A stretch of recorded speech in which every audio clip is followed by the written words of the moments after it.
it's a great honor to have all you guys come out and take a look at the work we've done here in the last 7 or 8 months. Been a quick 7 or 8 months. By way of background, I've been a member here at Midlothian for just over 11 years. My family joined here in 1983, so I've had the good fortune to be playing golf here for shockingly close to 40 years. I was really young when we joined, so it's been a quick 40 years. So this has always been sort of a special place for me. I've grown up around here. My family spent a lot of years here, and to be involved in something like this is really important, to make sure that we're looking out for a 125-year-old club next year, to make sure it's relevant, that it's here for future generations, and that it's a competitive golf course. One of the things that's always been so special about Midlothian through the years is the culture and the feel of this place. In the early 80s, this was largely the golf course that they had played. It was the exact same golf course they played the Western Open on in 73 and 69. It was largely the golf course they played in 1914 for the US Open, with the exception of a whole bunch of trees. When this place was founded by George Thorne in 1898, it was farm field. So except for the oak grove on number 1, this was pretty much a links golf course. When they played the US Open in 14, they had made some tweaks to a few holes to change it. It's a little foggy, but the current thought is that Donald Ross was here right before the US Open to help renovate the bunkering at the time. So that course really endured until the mid-80s, with the exception of adding a whole lot of trees. If you were here in the mid-80s, there was areas out there that looked like Sherwood Forest. It was really dense and tree-lined, as was the trend of the day for golf courses like this. But since that point, the members and the various boards have been really diligent about keeping the bones and the look and the feel of Midlothian Country Club, and honoring what this was at the founding and the golf course that played a US Open in 1914. So we've gone through a few changes through the years. In the late 80s, this course played as they did for the Western Open. The nines were reversed, and in the late 80s, we flipped it back to the traditional US Open layout that we play today. So this is the first tee now instead of the 10th hole. And that made some property renovations to make that happen. In the 90s, the board at the time decided it was time to get rid of the 1960s clubhouse that looked a little more like George Jetson than George Thorne. So the clubhouse was taken down, renovated into this property, with the exception of this room, which is brand new. And it kind of kept the look and feel of the traditional Midlothian Country Club founding. Colonial style with the pillars and the patios overlooking the greens here in front of the clubhouse. But it was important to the membership to keep that look and feel. As we moved into the early 2000s, they looked to the golf course and said, okay, it's not 1973, the course needs a little updating again, so they looked at some small things around and the bunkers. So we took out a large bunker project in 2003, and probably one of the few mistakes that were made. We were tempted into going with what was the latest and greatest design feature at the time, and it was this kind of rolly, hilly bunkering that was really popular at the time, and a lot of courses around here have it. Prestwick has it. And, Bob Lohman did wonderful work, but he did the bunkers he built at that time, and it just never really fit into what Midlothian was. It was a look that wasn't real traditional for us. And as we progressed, those bunkers did not age well. And it was really one of the limitations for the golf course. If you were to sample the South Side country clubs, Midlothian was always very well known for fast greens and tough conditions. And the bunkers got to be kind of this nagging sore that we had to fix. And if we were going to stay relevant and stay where we believe we belong in the Chicago golf scene, we had to fix that. So a number of years ago, we decided it was time to do that. We formed a committee with a couple past or current club champions, a couple past presidents, people that were engaged, passionate, and really committed to the long-term future of Midlothian. We looked around, we talked to a bunch of architects, and Ray had participated in some master planning and some work that we were kind of working on, so he was the natural fit after interviewing everybody. And we gave him a tough task. You know, this is Southside Club, you know, and all of our members are entrepreneurial, opinionated, and tough. You know, it's not an easy crowd to walk into. And if you ask a question, you get a lot of different ideas, and everybody's right. And this committee was, thankfully, very much the same way, and very passionate about what they were trying to do. And they were committed to not going with the latest, greatest trends, which is what we did the last time. We weren't going to go Beverly or Oakmont and come in and strip the golf course and put fescue from all across the golf course, although some people wanted to. We weren't going to do that. We were going to keep the look and feel of a traditional golf course, which is what all of our members joined, while we honored this tradition of a 125-year-old golf course that hosted the U.S. Open and Western Opens, and we wanted the best of both worlds. So we found Ray and we gave him the Goldilocks problem. You know, you got to fix these bunkers. They got to be traditional. It's 2022. We need more length. Everybody needs more length. And oh, by the way, while you're out here, what can we do to kind of improve the look and feel of things in a very traditional way? And Ray was great about working with the committee, really understanding what was important to us, and going hole by hole, bunker by bunker, sometimes tree by tree. Absolutely. And, you know, negotiating out those, what do the members want? But from a creative standpoint, what improves the golf course? You know, we knew we weren't getting 8,000 yards. That wasn't gonna happen. There's 4 fences around here that limit us. We couldn't get to 8,000 yards. You know, but Ray looked at a lot of these holes, especially the short par 4s, and said, how do you change the angles? How do you make the players make a different decision on some of these holes? And then how do you move some of the existing bunkering around so that these kids that are hitting the ball 280, 300 yards are competitive from the member tees and the blue tees both, the championship tees. And that collaborative process between the committee and Ray really created a wonderful look for Midlothian. And it's a unique opportunity for me, after 3 years as president, to show up here, and my typical day revolves around people grabbing me saying, hey, I got something I got to talk to you about. I got a problem. For the last 2 months, I've shown up and people grab me and say, I just can't believe how great this looks. Tee to green, first hole to 18th hole, the bunkering, the runoffs, the new tee boxes, everything just looks great. And I'm not naive enough to think that'll last forever. Those questions will change at some point.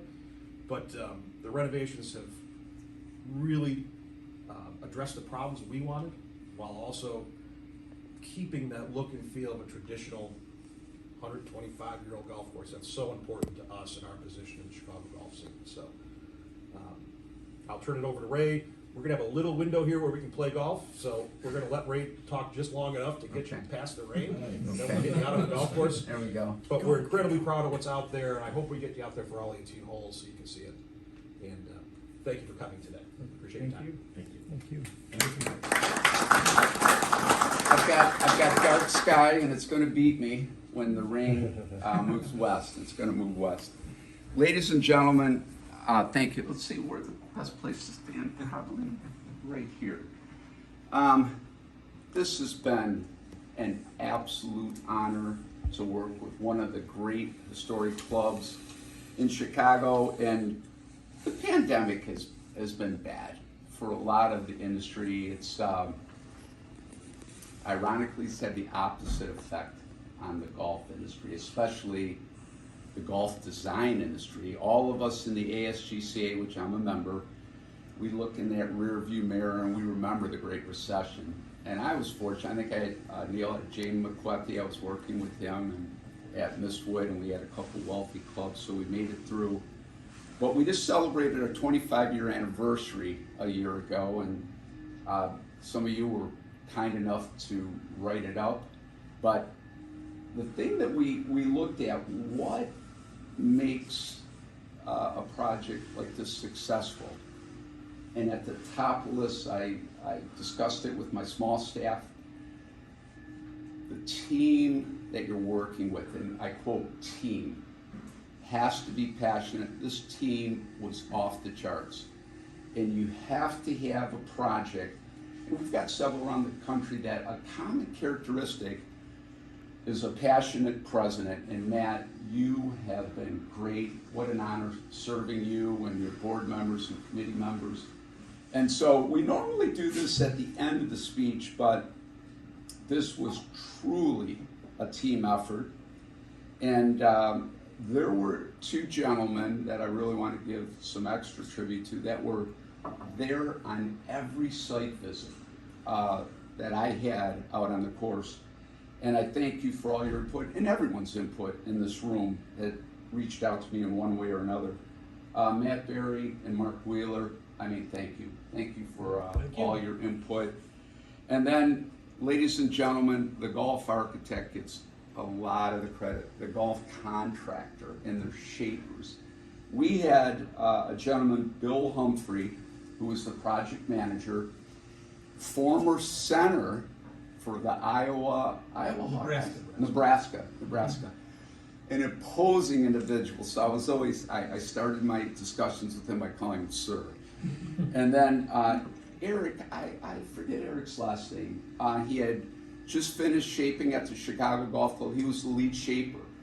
He had, like many shapers, they're vagabonds. They go around the industry. He's worked for Pete Dye, Tom Fazio. It's just phenomenal.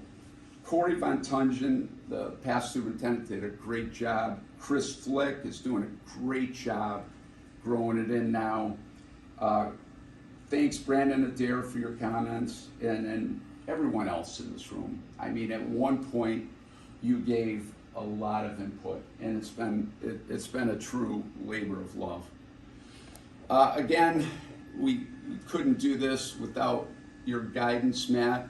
Before we go forward, though, this project had, look at Oakland Hills, the darn clubhouse, burned down, and they saved some of their artifacts, but they lost a lot of them.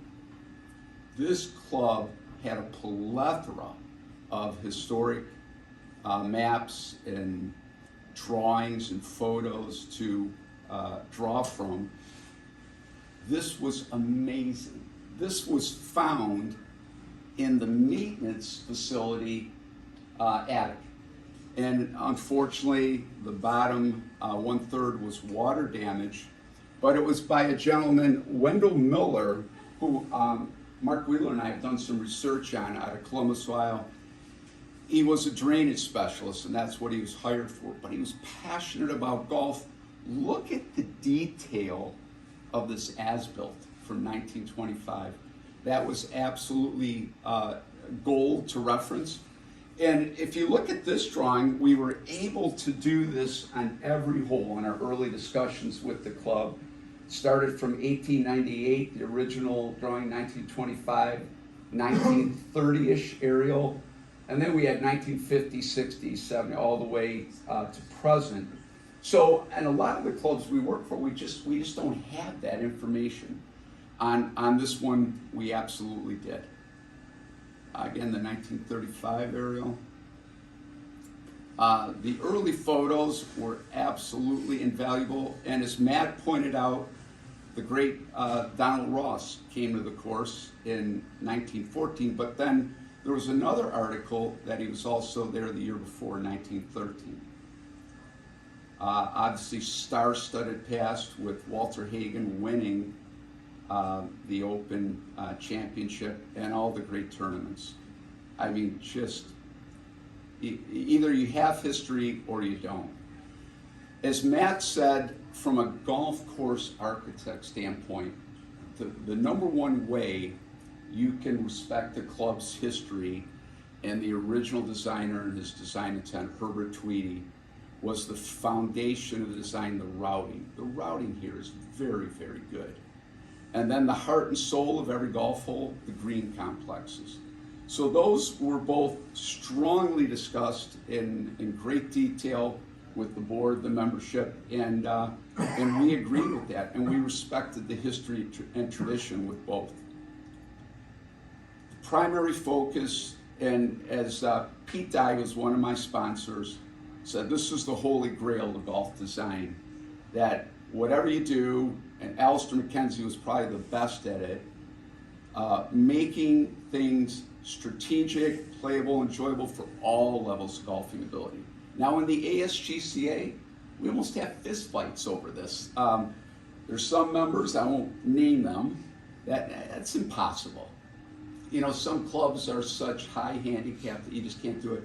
Most of us though strive this, and this is the ultimate compliment that you could get as a golf course designer.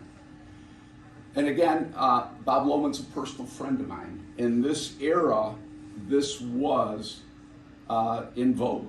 It was really, it was one that you had a lot of undulation going around. You could just see the maintenance challenge with bunkers like this and playability if you were up against one of the faces. Again, we looked at this before we started, Matt and Mark and the rest of the committee members and board members, in great detail. We had slope meters, we discussed and got a great understanding from the club and how they wanted to go forward. Again, I'm just going to show you some visuals. You're going to see it. We'll do the Harry Truman method, seeing is believing. But what I'm amazed about on this project and several others that we've done recently, how powerful grass lines can be, subtle grass lines, and in the relationship to bunker and runoff areas. And everyone knows that in the ASGC, we made out a publication, everything has a life cycle. Everything wears out, bunkers, no exception. And as time goes on through mowing and blasting shots, the bunkers move. They actually migrate. So what we did is we really tried to be innovative and still respect the history and the tradition of the club with some innovative grass lines. Again, every discussion on the bunker was in great detail. We just feel it's now a golden age look that really fits in well with the club. Even though the club was pre-1900, most of the major changes were made just before the 1914 Open in the 1920s. The runoff areas, I think, are absolutely exceptional. And as Matt pointed out, we also looked at adding some different angles and options on certain holes. But some might say when they look at a Tweedy design that his designs were a little linear. But when you, what we've done with the grass lines, when you play it, and you'll be the judge today, I don't think you would say that on the majority of the holes now.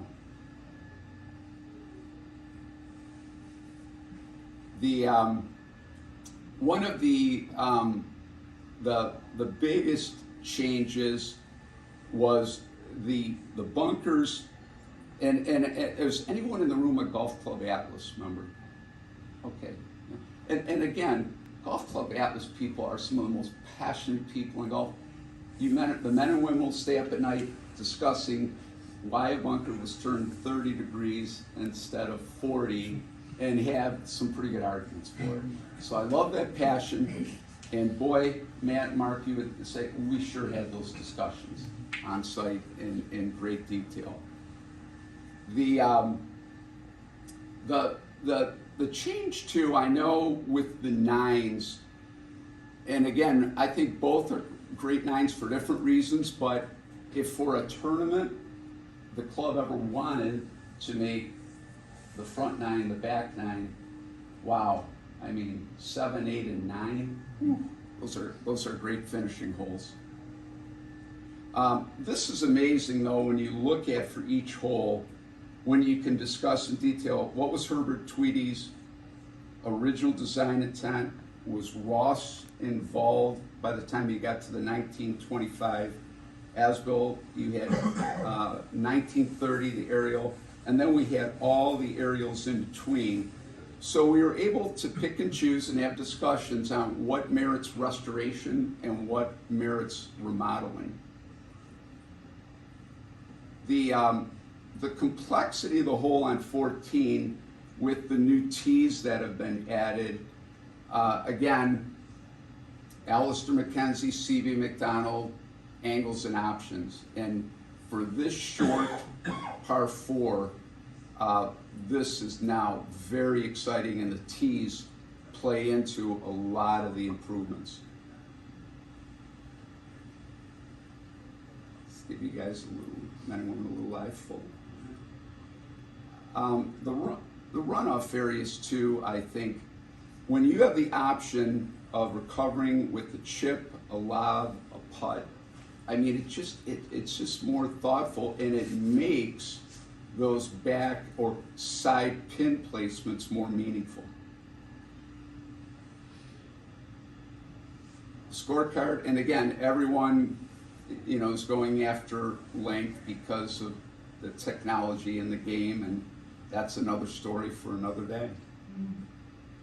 But just, and Peter Schultz, a Chicago photographer, has given the club some great photos, and I think this, when you look at it, we have respected history and tradition, and it just kind of sets it back into that golden age time. Hole number 3. And in all of golf, and I know I did Flossmoor too, and you know, as you're coming up 18, you look at the clubhouse.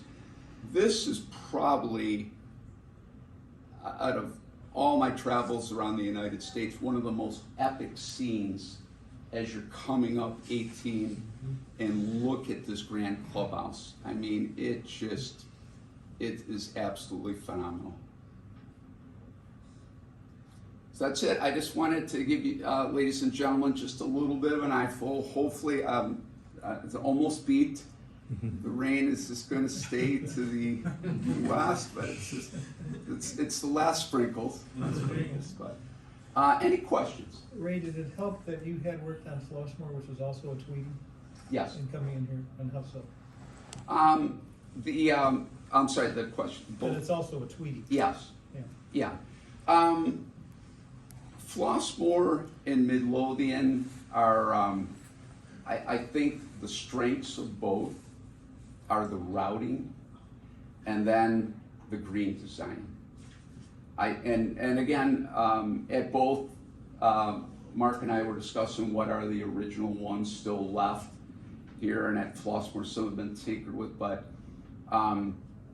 everyone that I talk to in the greater Chicago area has a great respect for the Tweedy greens that are left over, and that was really safeguarded in the design.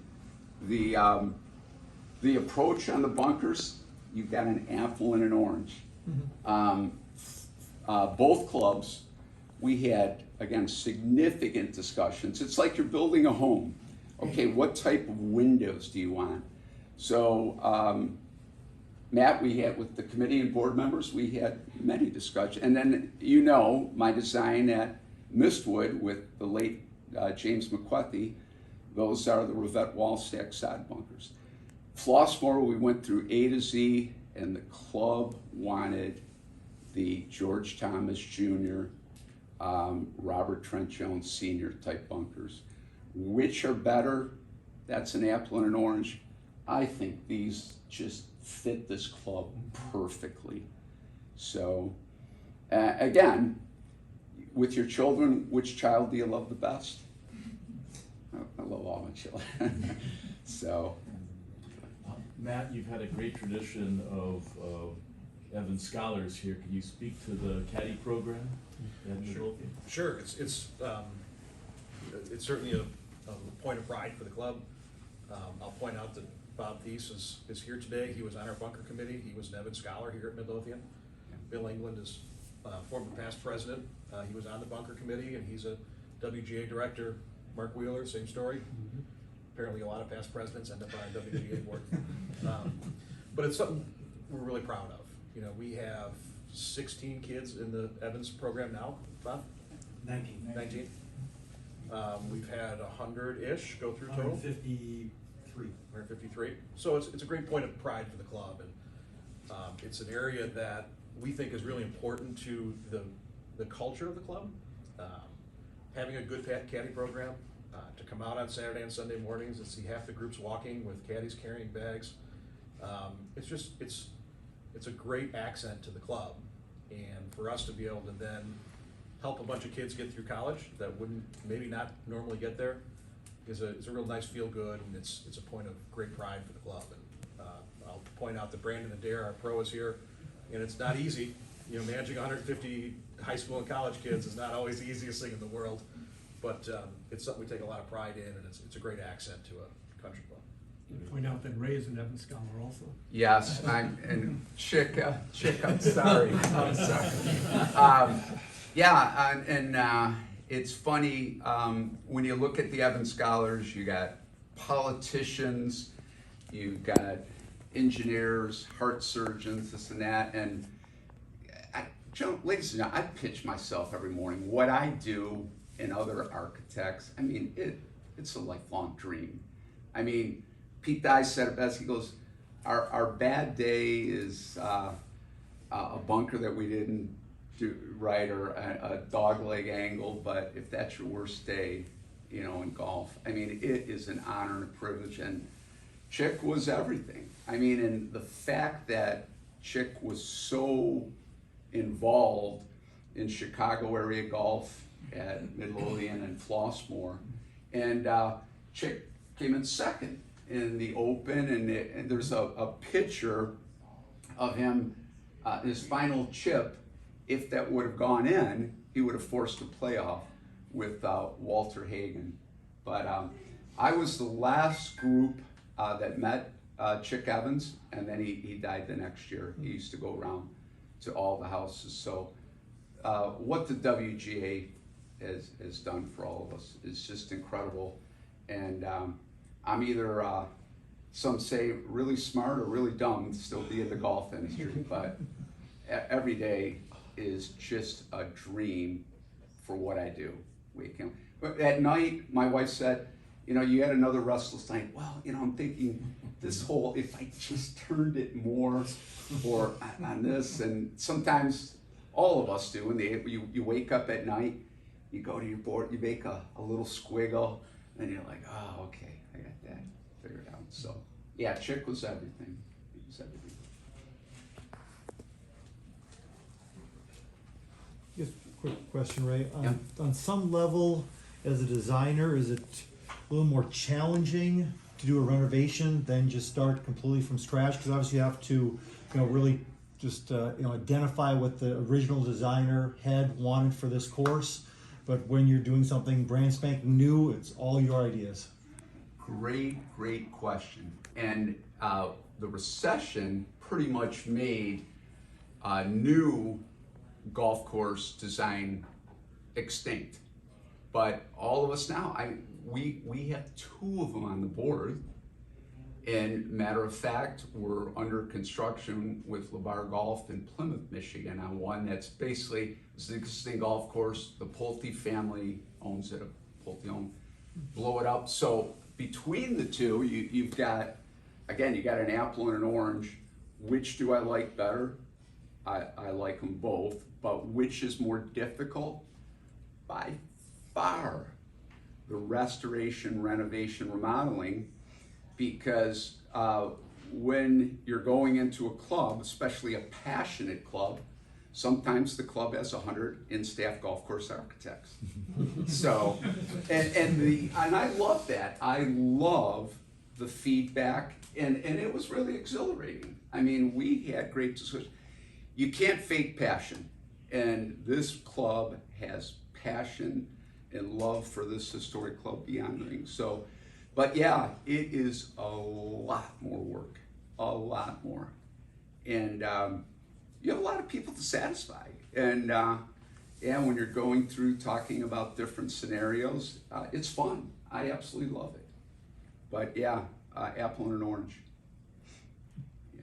The other one we're doing is in the Dominican Republic, and it's been sitting dormant for years, and the Nader family is a pretty wealthy family, and they're gonna go ahead with it.